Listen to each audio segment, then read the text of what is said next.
शाहीन साहब, thank you so much for being on the programme. Chairman PTI की Toshakhana case के हवाले से दरख्वास्तों की समाअत के दौरान जो रिमार्क्स आए हैं और हमने देखा फ़ौरन रिएक्शन भी आया है नवाज शरीफ साहब की तरफ से भी, मरीम नवाज की तरफ से भी। आपको क्या होता हुआ नजर आ रहा है कल? देखिए, एक बात तो तय हो गई है। आज जो इलेक्शन कमीशन और उसके वकील ने एडमिट किया इस बात को कि जनाब पहले भी बगैर सुने फैसला दिया था मुतासिर जज हुमायूं दिलावर ने। जब उसको हमने चैलेंज कर लिया हाई कोर्ट में, हाई कोर्ट ने दोबारा वापस भेज दिया। दोबारा भेजा तो आप ये सुने, 1 अगस्त को 342 की स्टेटमेंट दी। यानी पहली दफा जो हमारी स्टेटमेंट की बारी आई वो 342 की होती है कि जो हमने अपना बयान देना होता है। हमने बयान दिया, हमसे पूछा गया कि आप अपने गवाह पेश करना चाहते हो। हमने कहा यस। हमें कहा जी 2/8 को आप आ जाओ, अपनी लिस्ट ऑफ विटनेसेस दो। हमने लिस्ट ऑफ विटनेसेस 12 बजे दी। हमें कहा गया 1:30 बजे आकर के आप अपने गवाह ले आओ 1 घंटे 1.5 घंटे के अंदर। हमने कहा भाई ये गवाह हमारे कराची में हैं, मुख्तलिफ शहरों में हैं, उनको आने के लिए 1 या 2 दिन का टाइम दे दें।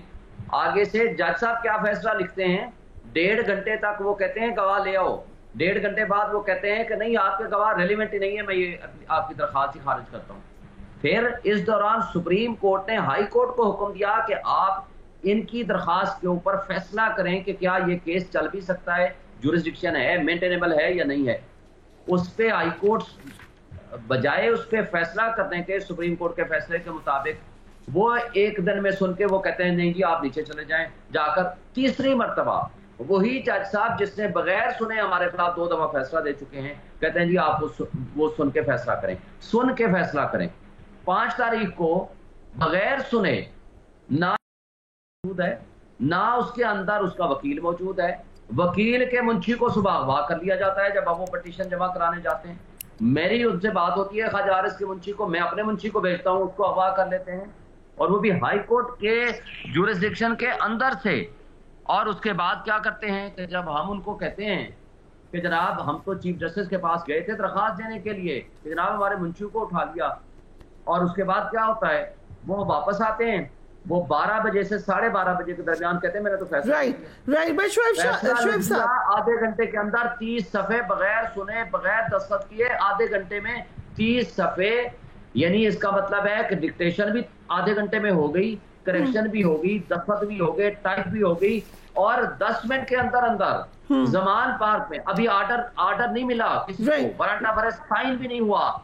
जमान पार्क पुलिस जा करके दरवाजे तोड़ करके।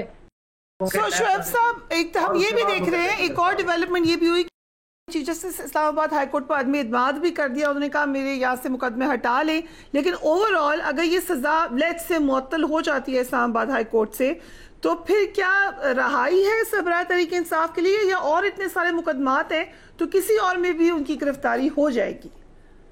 देखिए, उसूल ये है कि जिस तारीख को उनको उठाया गया, गिरफ्तार किया गया, वो रिवर्स हो जाएगा उसी अपनी ओरिजिनल पोजीशन पे। उनको छोड़ना पड़ेगा और बाकी केसेस में उनको मौका मिलेगा कि वो बेल बिफोर अरेस्ट जा करके कराएं, क्योंकि ये सेटल ना हो। लेकिन ये नहीं पता कि कल के बाद फिर क्या होता है, क्योंकि इसमें इस वक्त रियासती इदारे मुलव्वस हैं, इस वक्त तमाम इदारे खिलाफ चल रहे हैं। इस वक्त जो मुतासिर जज जिसके पास ये केस था उसने जिस अंदाज में फैसला किया, आज इलेक्शन कमीशन और उसके वकील ने सब कुछ मान लिया। और अदालतों ने जब पूछा कि भाई बुनियादी हुकूक फिर किधर हैं, एक आम कैदी, आम बंदे के, एक आम इंसान के फंडामेंटल राइट किधर है, ड्यू प्रोसेस किधर है, आपका राइट ऑफ हियरिंग। और ये भी पूछा गया कि क्या पाकिस्तान की तारीख में कोई और केस है जो इस तरीके से चलाया गया हो या इस तरह सजा हुई हो। उन्होंने कहा नहीं है, उसके बावजूद सजा दे दी, और उसी दिन ही वो लंदन चले गए जज साहब। अगर इजाजत दें, कायद मुस्लिम लीग नून मियां नवाज शरीफ ने ट्वीट की है। उन्होंने कहा तोशाखाना से लेकर अल-कादर ट्रस्ट में अरबों रुपए की चोरी पकड़ी गई है, लेकिन चीफ जस्टिस को बचाने के लिए सरगर्म है। फर्क देखें, इस वक्त के उस वक्त के चीफ जस्टिस नवाज शरीफ को दीवार से लगाने में लगे थे और आज के चीफ जस्टिस को बचाने पे लगे हुए हैं।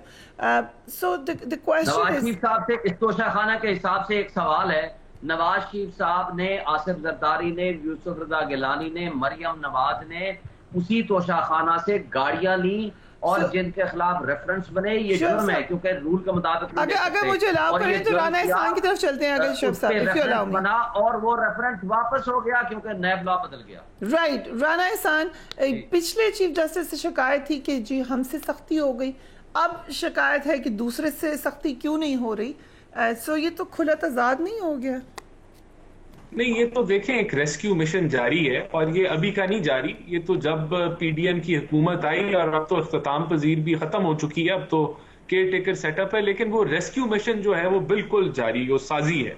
और बिल्कुल सही कहा मियां साहब ने कि जहां साकिब निसार ने एक एजेंडे के तहत उनको ना वजारत उज़्मा से निकाला, उनसे पार्टी की सदारत छीनी, वहीं इनको जो है वो सादिक और अमीन का सर्टिफिकेट जारी किया, फिर इनके पीटीआई के टिकट भी बांटे।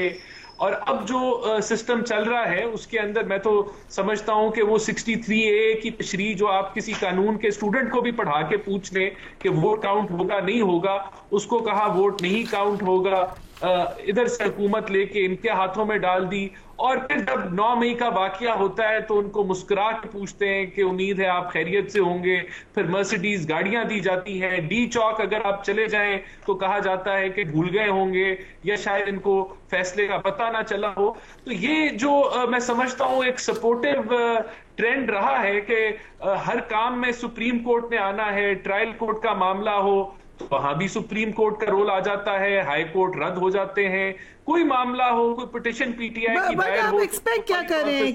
क्या ये मौजूद है इम्कान कि कल रिहा हो जाए चेयरमैन तहरीक इंसाफ, या आपके ख्याल से ये मुमकिन ही नहीं है? जब वो बंदयाल साहब बैठे हैं तो सब कुछ मुमकिन है। ये तो डेफिनेटली मुमकिनात की फहरिस्त बहुत लंबी चौड़ी है। जब मर्सिडीज गाड़ी मिल सकती है एक आदमी को जो 9 मई का सामना करे, तो ये तो फिर सारा कुछ ही मुमकिन है। Everything is gain. राइट। शायद रज़ा साहब, thank you so much for being on the programme. कुछ शिकायत भी की, एडिशनल जज की जो रिपोर्ट है उसमें कहा गया कि बेसिक सहूलियात भी नहीं है पाकिस्तान तहरीक इंसाफ के चेयरमैन के हवाले से। आज खबर आई कि वो अब कुछ बेसिक सहूलियात प्रोवाइड कर दी गई हैं। शोएब शाहीन साहब बेहतर बता सकेंगे, लेकिन ये इस किस्म के सलूक पर आपकी क्या राय है? देखिए, मैं तो ये समझती हूँ कि एक जेल मैनुअल है और उसको जेल मैनुअल में उसके अकॉर्डिंग सारे कैदियों को सहूलतें मिलनी चाहिए। और यही सवाल हम जब पीटीआई की गवर्नमेंट थी उस वक्त भी करते थे कि भाई एक वजीर आजम कितना वेला है कि वो अमेरिका में खड़ा होकर कह रहा है मैं इसे निकाल दूंगा, मैं ये कर दूंगा, मैं वो कर दूंगा, और फिर किया भी उसने। तो मैं समझती हूँ कि जेल मैनुअल के अकॉर्डिंग सबको सहूलत मिलनी चाहिए। लेकिन मैं एक बात तो कहूंगी कि देखिए, इमरान साहब को जो सजा हुई है उसमें बेल हो जानी थी, कोई ऐसी बात नहीं है। और अगर उनको ये मसला है तो उनको ये समझना चाहिए कि उनके पास अभी हाई कोर्ट और सुप्रीम कोर्ट में 2 अपीलों का हक भी मौजूद है, जबकि यूसुफ रजा गिलानी साहब को और नवाज शरीफ को तो अपील का हक ही नहीं मिला था। और नवाज शरीफ को तो अच्छा खुद सुप्रीम कोर्ट ने पार्टी बनकर इन दोनों वजीर आजम को नाअहल कर दिया था। और अगर मैं पीछे चली जाऊं तारीख में तो शहीद जुल्फकार अली भुट्टो का तो केस चला ही डायरेक्ट हाई कोर्ट में था, और जब सुप्रीम कोर्ट तक पहुंचा था तो कुछ जजेस बाहर चले गए थे, कुछ इधर ऐसे ऐसे हो गए थे। तो ये तो अभी ठीक है ना कि 2 कोर्ट में इन्हें अपील का हक हासिल है, और इनको जो सजा हुई उसमें इनकी जमानत हो जानी थी। अब ये अलग बात है कि वो साइफर में दोबारा अंदर चले गए, दोबारा अंदर ही रहेंगे। लेकिन एक बात ये भी कही जाती है कि 37 में से आप कह रही हैं साइफर में जा सकते हैं। जो साइफर का केस है, साइफर में उनकी अरेस्ट हो चुकी है, डल चुका है साइफर का मुकदमा उन पे, और दूसरे लोग भी हो रहे हैं। 37 इनकी पेशियां हुई,